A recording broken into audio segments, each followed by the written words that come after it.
Broke men, I am talking to you. Broke man, I am talking to you. Anyway, if you're broken, you're not motivated, I'm here for you. So anyway, this is Nancy with Love Guru, your guide to better relationships. Guys, this is day 3, all right, of the broke men. Broke men with no motivation. They're broke, but they're not broken. Okay? We can definitely lift them up and we can put them on that pedestal right now. Okay? We can put them right up there. Okay? We can put them in the clouds. We can put them right up there. So guys, let's get right into it. Guys, again, if you're broke, try not to look at females that is, need money. Please don't look at females that needs money, because if you don't have money and you're trying to look at a female that need money, please don't. Okay? And you can look at any female and you can see exactly who they are and what they have and whatever. So because take a look at it. Okay? You're looking at their nails is well done, their hair is done, they have on some good clothes, they just look good. If somebody look good, it takes money to take care of yourself. So if you look at somebody that's looking good, please don't approach us. Just don't. I don't know what you're doing, because you have no money. Why are you approaching us? You're wasting our time and your time before you go take that little time and start doing something to motivate yourself. Start building yourself up. Start looking at your circle. Start looking at exactly what you have around you and see if it makes sense. Okay? So let me dig into it. We don't need, or I shouldn't say we, you don't need to be rich to be valuable, okay? It would be much better, but you don't need to be rich to be valuable. Just get that straight, okay? Number 1, the power of presence and protection.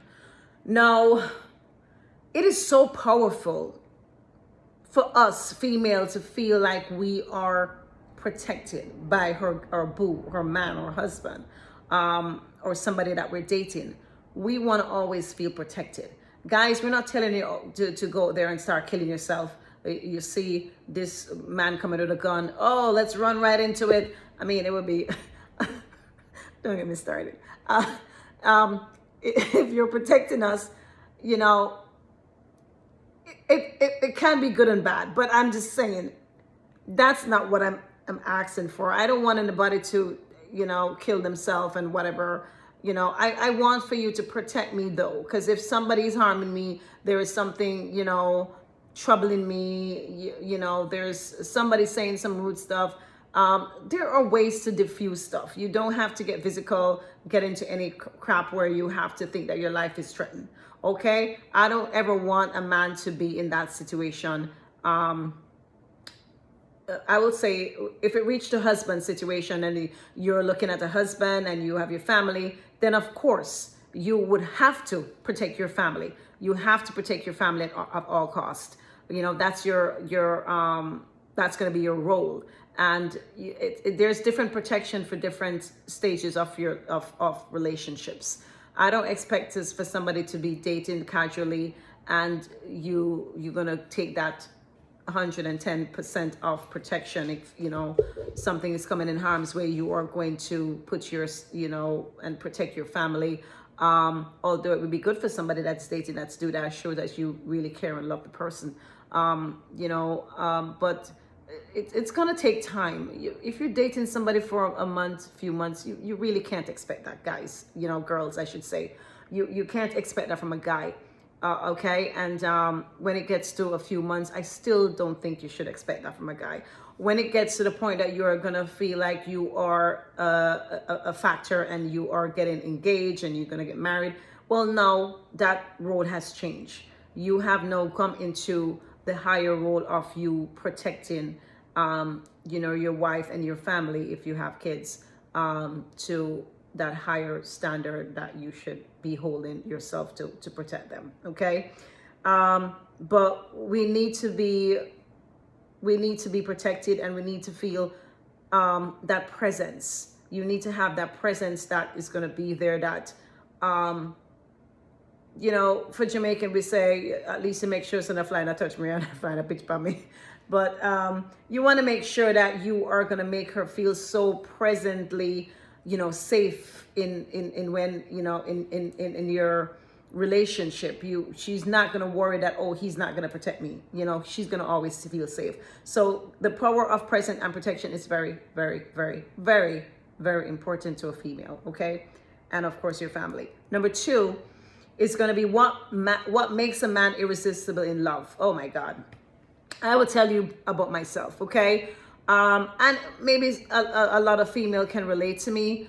When I can see a man that is going to be truthful and vulnerable, if you're hurting, something is wrong, you don't feel like you may cry, that just make you just irresistible, and that's for me. I want somebody to tell me the truth. I don't, I have, I don't want to call names on this, on this channel, but I want to let you know, in a relationship that I had, I wouldn't have any concern to wondering if he went out and cheated, and he would tell me, and he would tell me that, oh my God, I actually cheated today. And I was like, what? So I'm like, and I would start asking questions. So where was this? Who was this? And did you, I mean, I wouldn't have to ask him. He would turn to me and tell me, even before I asked the question, that, okay, something happened. He went somewhere, he cheated, and he didn't use a condom. And I'm like, what? And, I dig, of course, into, answers and ask questions, and, find out exactly what happened, who was it, and where he was, and all that stuff. And when everything is said and done, we both know, I know that he didn't use a condom and he cheated. And at that point, we now used condom until we got tested again, until he got tested again, to make sure that he was okay, before we went back into not using condoms. So this was this height of respect, height of trust, height of honesty that I respect. Again, men, I'm not telling you to do that, because for me, I can handle that. For other females, they will blow a fuse. Or I should say most females. I got to keep it 100. Okay, I got to keep it 100. A female like that would blow a fuse. They would just be like, what? What? You cheated? What the hell? And then you don't hear anything else after. Not that I'm not upset. Don't get me wrong. I am upset, but I think at that point in time, I was more mature at the time, and I just like, okay, all right, is it I'm going to leave you or deal with it? And the best way for me was to just have a conversation about what happened, and making sure that I was safe. And, at that time, I think we were just hearing about HIV and stuff like that. And I was just thinking like, oh my God, what if something happened, and whatever the case may be. I respected him to the max. I respect him to the ground he walks on, to want to come and let me know. So he is protecting me from not me getting HIV or getting some other sickness or disease or whatever. I was in love, but I had a different kind of respect for him when we had that relationship. And that was true trust. So, no girl on the road could come up to me and say, oh, I screw your man. I sex your man. No female could have come up to me and say these things, because it's as if I already know.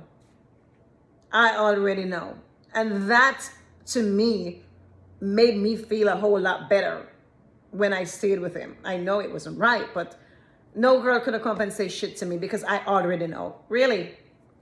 And there was one particular female that it happened to. And up to this day, I've never said a word to her. She knows herself. And she was very close to her family. And there's not one word I said to her. And right now, today, this day, I will carry it to my grave unless something comes up and she presents it or whatever the case may be.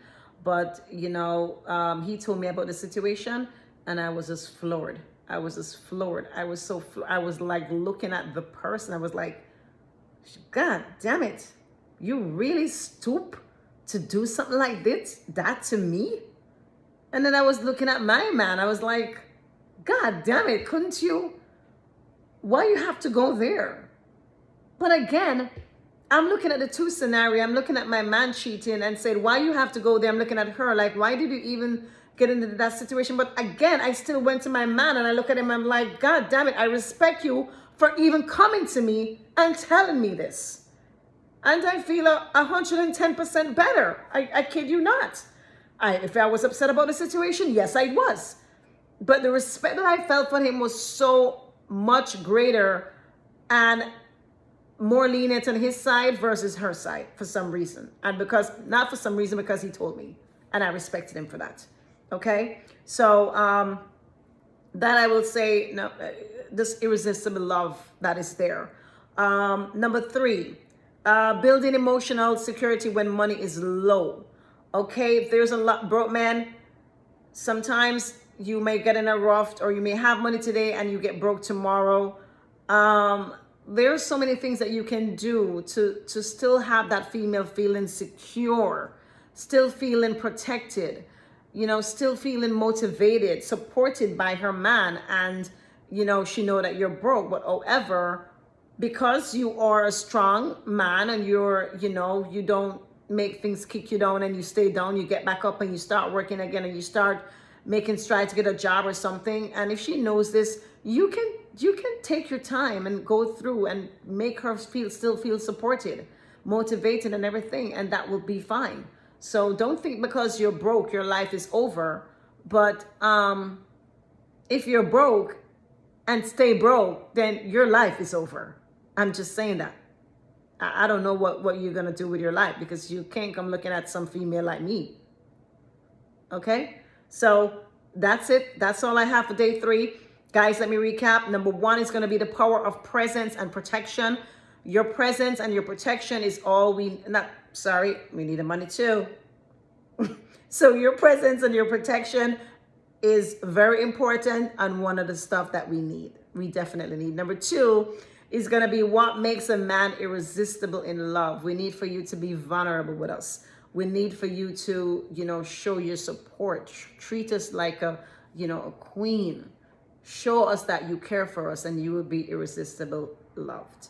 Number 3, building emotional security when money is low. When your money is low and you're broke, you build up that security. You build up that emotional security for us, making us feel safe, making us feel motivated, supported. You do everything else that you can do until you get to the point that you are no longer broke. Okay, you're working your way up. So again, this is day 3. Guys, you're broke. However, I'm telling you, I love my man. I love my man. I love my man. I don't matter what you are. You black, white, Chinese, Indian, Japanese. I don't care what you are. I love my man and I want you to treat me like a queen. I want for you to pamper me. I want for you to feel protected in your arms. I want for you to make me feel like the queen that I am. And for sure, when I feel that way, we're going to now in turn come right back around and make you feel like a king at all times. The king that you are, the king that God wants you to be. Okay, that's it. I have for day 3. If you know anybody this content could help, any man out there that is broke, unmotivated, please share it with them. And if you like my content, please like, subscribe, and hit that notification button that anytime that video is dropped, you are notified. Please look down below. You will see my website. There is freebie there's for you, worksheets, stuff that you can start working on yourself, so you don't have to sit down and say, oh, I don't have the clarity. There's nothing to do. There's stuff to do. If you have content that you want me to make, hit me up. Let me know exactly what you want me to make, and I will try my best to do that video as well. Okay, that's all I have for you guys today. My name is Nancy Mitchell. This is Love Guru, your guide to better relationships. Peace. I'm out.